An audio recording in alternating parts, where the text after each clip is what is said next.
Vaccination के बीच अफवाह बन रही बड़ी बाधा। कई इलाकों में टीका लगवाने से मना कर रहे लोगों का भ्रम दूर करने की कोशिश में प्रशासन। गाजियाबाद, नूह में मस्जिदों से की गई अपील, अफवाह से दूर रहें, वैक्सीन जरूर लगवाएं। मस्जिदों से ऐलान किया जा रहा है कि आप टीका लगवाएं, दोनों डोजेज लें। और दूसरी तरफ कई ऐसे लोग जो जिम्मेदार पदों पर हैं, कई ऐसे लोग जो मेंबर ऑफ पार्लियामेंट तक हैं, वो क्या बयानात दे रहे हैं आगे मैं आपको बताता हूं।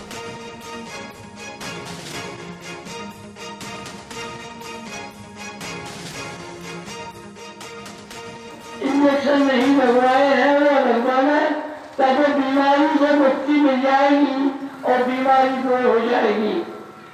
मेरी आवाज सुन रहे हो, आवाज सुनकर वैक्सीनेशन कराने और इंजेक्शन लग जाएगा, इससे बीमारी दूर हो जाएगी। हमारा हिंदुस्तान इस वक्त परेशान है और मुसीबत के अंदर, संकट की घड़ी के अंदर जूझ रहा है। मेडिकल टीम आ चुकी है, ये हम लोगों की मदद के लिए आई है और हम लोगों की भलाई के लिए। तमाम हजरात से गुजारिश है कि वो जो वैक्सीन आई है वैक्सीनेशन करवा लें।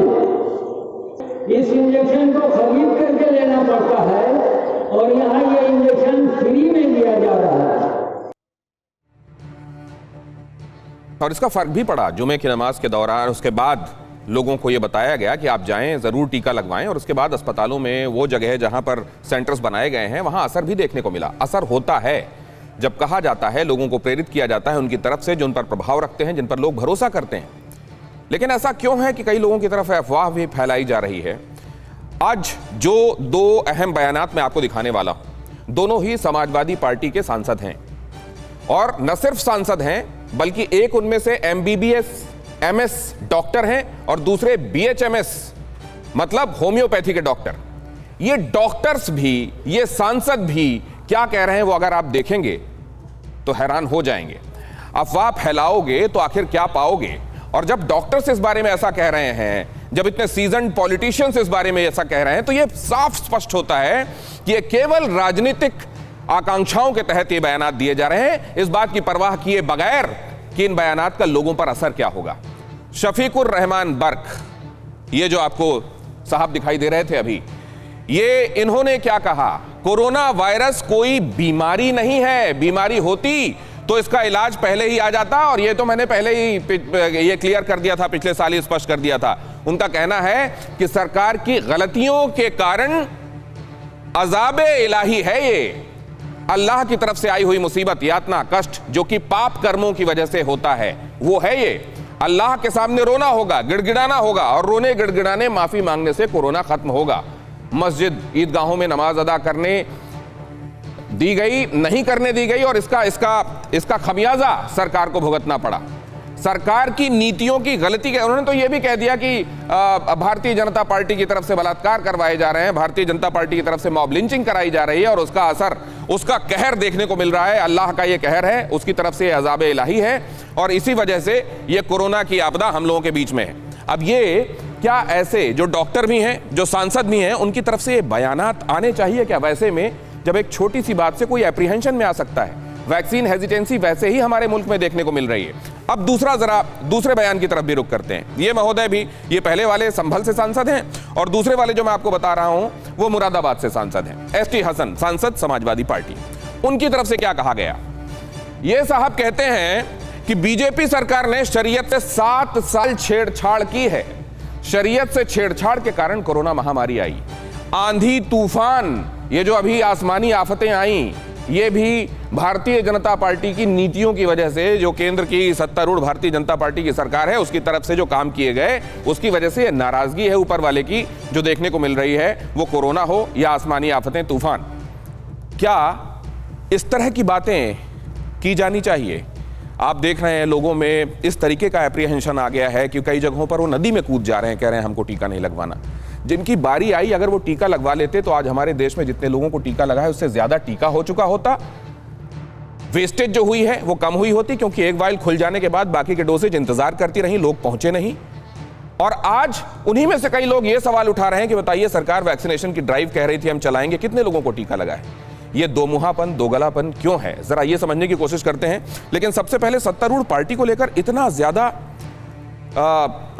अविश्वास, ये क्या इसकी कहीं पर एक बुनियाद पड़ी हुई है जिसमें ये पानी डालने की कोशिश हो रही है? सबसे पहले तो राजीव जेटली, आपके साथ चर्चा की शुरुआत करना चाह रहा हूं मैं कि पहले से कुछ ऐसा है क्या जिसको हवा देने की कोशिश हो रही है? देखिए, ये एक छोटी मानसिकता है। आप भारत की बात ना करके अगर आप कनाडा, यूके, फिलीपींस, मलेशिया, ये इस तरीके की प्रजाति हर देश में पाई जाती है जो लोगों को गुमराह करने की कोशिश करती है। कनाडा में भी ऐसे लोग हैं, मलेशिया में भी ऐसे लोग हैं। और अब तो वैक्सीन के ऊपर स्टैंप चाहिए, हलाल।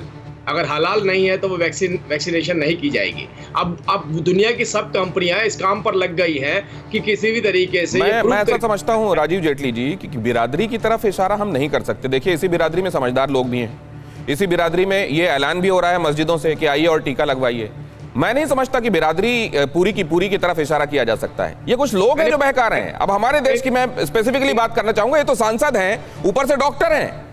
दिनेश जी, मैंने बिरादरी की बात नहीं करी, मैंने प्रजाति की बात करी है।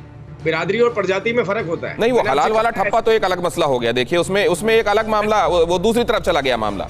यहाँ तो ये सांसद भी हैं, यहाँ तो ये डॉक्टर भी हैं, इनको ये कहना चाहिए। और उसके बाद वैक्सीनेशन ड्राइव को लेकर आप हर दिन कटघरे में तो रहते ही हैं।